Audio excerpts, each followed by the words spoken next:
जय श्री कृष्ण दोस्तों आज हम बात करेंगे कि मंगल और मांगलिक योग, कि आखिर कुंडली में मांगलिक योग होता क्या है, कैसे बनता है और कैसे प्रभाव दिखाता है।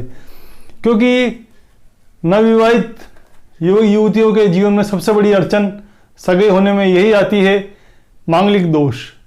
कि आखिर मांगलिक दोष बार बार कुंडली मिलान में समस्या पैदा करता है। तो आखिर ये मांगलिक दोष होता क्या है, कैसे फलित होता है, कैसे इसका प्रभाव पड़ता है, इस पर आज हम अध्ययन करते हैं। दोस्तों, पहला भाव, दूसरा भाव, चौथा भाव, सातवां भाव, आठवां भाव और 12वां भाव के बारे में हम पहले ही बता चुके हैं कि यहाँ से पहला भाव गिना जाता है और ये काउंटिंग करते हुए 12 भाव तक हम चलते हैं। जब भी मंगल पहले भाव में, दूसरे भाव में, चौथे भाव में, सातवें भाव में, आठवें भाव में और 12वें भाव में स्थित होता है कुंडली में, तो मांगलिक योग का निर्माण करता है। ऐसे जातक मांगलिक कहलाए जाते हैं। तो अब सवाल ये उठता है कि आखिर ये मांगलिक हुआ क्या है, क्या भूत है ये जो परेशान करता है व्यक्ति को जीवन में। दोस्तों, मंगल होता है ऊर्जा का कारक, हमारे खून का कारक। खून में कितनी गर्मी होती है, कितनी ऊर्जा व्यक्ति में है, ये मंगल से देखा जाता है। अगर लग्न में मंगल स्थित है तो ऐसा व्यक्ति क्रोधी स्वभाव का होता है, उसमें क्रोध असीम होता है, क्योंकि एक आग है, उबाल है खून का। छोटी छोटी बातों पे उग्र हो जाना, गर्म हो जाना, ऐसे लोगों का स्वभाव होता है। और जब व्यक्ति अत्यधिक क्रोधी होता है, क्योंकि आदमी जीवन में गलतियां कब करता है, जब उसमें क्रोध सवार हो जाता है। क्रोध में वो अपने निर्णय लेने की क्षमता उसकी समाप्त हो जाती है। तो जब व्यक्ति का लग्न में अगर मंगल आता है, हालांकि ऐसे व्यक्ति सेना में या पराक्रम दिखाने में अगर अपनी ऊर्जा का इस्तेमाल करें तो बहुत अच्छा नाम कमा सकते हैं, बहुत प्रगति करते हैं। लेकिन अगर यही ऊर्जा व्यक्ति की गलत कामों में लग जाती है तो वो उसके लिए दुखदायी हो जाती है। तो जब भी अगर मंगल लग्न में है तो वो अपनी चौथी दृष्टि से, क्योंकि मंगल की जो दृष्टियां हैं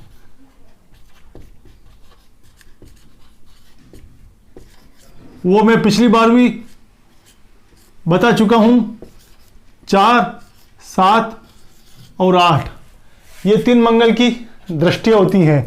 तो चौथी दृष्टि से वो 1, 2, 3 और 4 चौथे भाव को देखता है, और चौथे भाव को देखने पर वो परिवार के सुख में कमी कर देता है। तो घर परिवार का सुख उसे नहीं मिलता है, बार बार वो घर से दूर रहना या घर में उसके तनाव या अलगाव की स्थिति उत्पन्न करता है। फिर हम बात करेंगे अगली यात्रा पर, तो ये 7वीं दृष्टि से पत्नी को भाव को देखता है। तो पति पत्नी के बीच में हमेशा तनाव की स्थिति बनी रहती है, बार बार कलह का वातावरण पति पत्नी के बीच में आता है, क्योंकि लग्न में बैठकर मंगल 7वीं दृष्टि से पत्नी के भाव को देखेगा तो इन दोनों के बीच में तनाव की स्थिति करेगा, और पति पत्नी के बीच में प्रेम संबंध अधिक सुखदायी होते हैं। तनाव की स्थिति इस प्रेम का नाश कर देती है। फिर 8वीं दृष्टि, 8वीं दृष्टि से मंगल यहां पर आयु के भाव को देखता है। एक बात और मैं साथ में बताता चलूं, ये भाव मांगल्य सुख का भी माना गया है। मांगल्य सुख यानी पति है तो पत्नी और पत्नी है तो पति, अपने सुहाग की रक्षा या सुहाग का भाव अष्टम भाव माना गया है, क्योंकि ये जब पति पत्नी का भाव है, इसका सुख कैसा मिलेगा ये हम अष्टम भाव से देख सकते हैं। तो जब भी अगर मंगल की 8वीं दृष्टि यहां पर होती है तो कई बार विधवा योग या विदुर योग बना देता है। अपने पति पत्नी का जो संबंध है उससे वो अलग कर देता है, तलाक की नौबत ले आता है, या तो वो अलग कर देगा तलाक दिलवा कर, और तलाक नहीं दोगे तो एक दोनों में से किसी एक की मृत्यु करवा देता है। तो ये होता है विदुर योग लग्न में मंगल बैठकर अष्टम दृष्टि से यहाँ पर देखता है। तो फिर हम बात करते हैं दूसरे भाव में अगर मंगल स्थित है तो भी कंडीशन यही होती है, वो चौथी दृष्टि से संतान भाव को देखता है। तो ऐसी स्थिति में वो संतान में परेशानी उत्पन्न करता है, संतान विलंब से होती है, बार बार एबॉर्शन की नौबत आ जाती है, गर्भपात की नौबत आ जाती है। तो ये मंगल अपनी चौथी दृष्टि से यहाँ पर संतान संबंधी समस्या उत्पन्न करता है। तो गृहस्थ जीवन में अगर संतान का सुख नहीं मिलता है तो भी जीवन दुर्भर हो जाता है।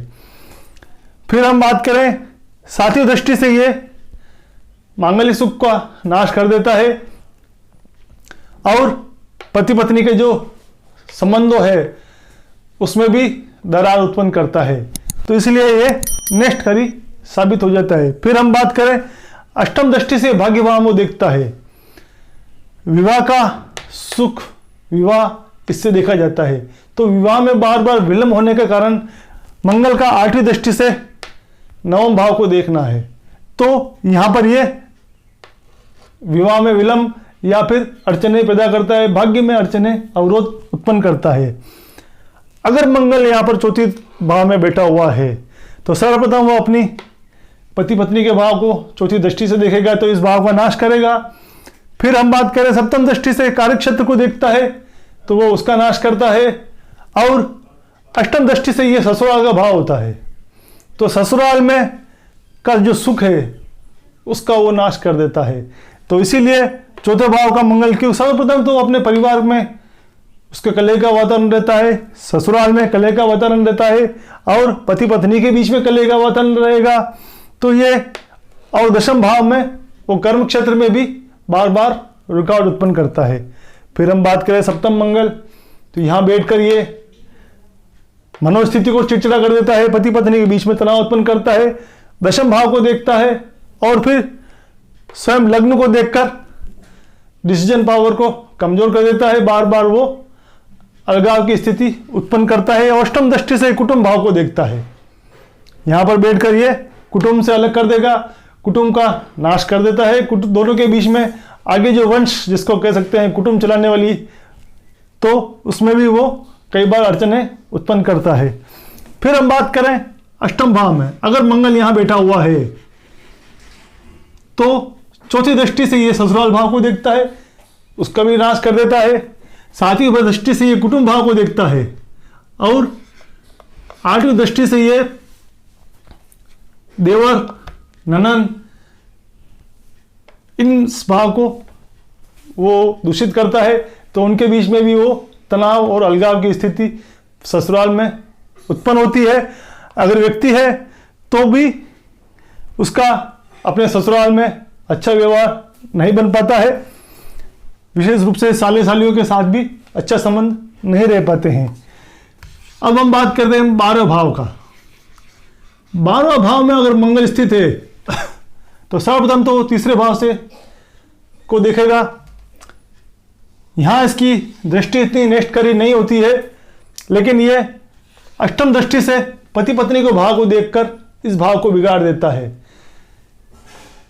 12वां भाव विशेष रूप से मैं बताऊं शयन सुख का भाव माना गया है। पति पत्नी के बीच का जो सैया सुख है उसका वो वहां पर नाश कर देता है। और जब इस भाव का नाश होता है तो पति पत्नी के संबंध निरर्थक हो जाते हैं, व्यर्थ हो जाते हैं। इस कारण 12वां भाव का मंगल नष्टकारी माना गया है।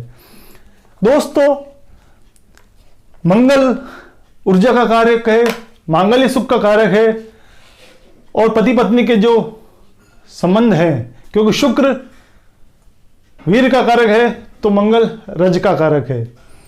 और जब इसमें कमी आ जाती है, यह दूषित हो जाता है, तो संतान संबंधी समस्या आती है, पति पत्नी के सुख में समस्या आती है, सैया सुख में समस्या आती है, अलगाव, विरोध, तनाव ग्रस्त जीवन को बर्बाद कर देता है। तो हमें विशेष रूप से इस चीज का ध्यान रखना है। मंगल दोष का निवारण होना चाहिए। पति पत्नी अगर दोनों मांगलिक हैं या फिर अगर केंद्र में जहां पर मंगल स्थित है वहां पर पृथकतावादी ग्रह सूर्य, शनि, राहु स्थित है तो वो इस मांगल्य दोष को समाप्त कर देंगे। गुरु अगर केंद्र में स्थित है तो वो भी मांगल्य दोष का कई बार निवारण कर देता है, उस मांगल्य दोष में वो कमी ले आता है क्योंकि वो उसमें शुभता होती है। तो दोस्तों आज हमने बात की मांगल्य सुख के ऊपर। पुराने समय में एक बात मैं आपके साथ में स्पष्ट करता चलूं कि मांगल्य दोष जो है उसकी उत्पत्ति कब और कैसे क्या हुई, क्यों ये इतना भयानक हुआ। मंगल व्यक्ति में तेज का कारक है, ऊर्जा का कारक है। जब भी नए युवक युवती अपनी यौवन अवस्था की ओर बढ़ते हैं तो उनमें खून में जबरदस्त उबाल आता है और उनमें काम वासना की या फिर हार्मोन्स की परिवर्तन होता है।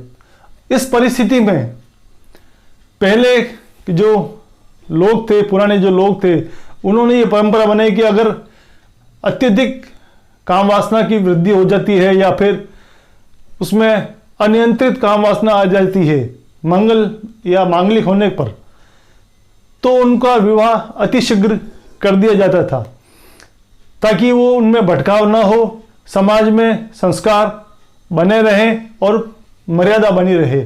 इसके लिए मांगलिक युवक युवतियों की शादी अतिशीघ्र कर दी जाती थी, उनमें उसमें विलंब नहीं किया जाता था। लेकिन आजकल जमाना बदल गया है और संस्कार, आचार विचार सभी बदल चुके हैं। लोग लंबे समय के बाद शादी करना पसंद करते हैं, तो उसका परिणाम ये होता है कि कई बार कुंडली मिलान नहीं हो पाता है और भटकाव की स्थिति बार बार जीवन में आती है। इसीलिए पहले 18 साल, 20 साल या मैक्सिमम 24 साल तक मांगलिक युवक युवतियों की शादी कर दी जाती थी ताकि उनमें एक मर्यादा बनी रहे। मंगल ऊर्जा का कारक है, इसे नियंत्रित करना अत्यधिक आवश्यक है। इसीलिए पहले कुछ परंपराएं और रिवाज बनाई गई जिससे इस मंगल दोष का निवारण होता रहे। तो दोस्तों आज हमने बात की मंगल दोष के ऊपर। इसका निवारण अच्छे ज्योतिष से मिलकर कर लेना चाहिए ताकि जीवन सुखद और सफल रहे। तो दोस्तों वीडियो पसंद आए तो लाइक जरूर कीजिएगा, सब्सक्राइब कीजिएगा। जय श्री कृष्ण।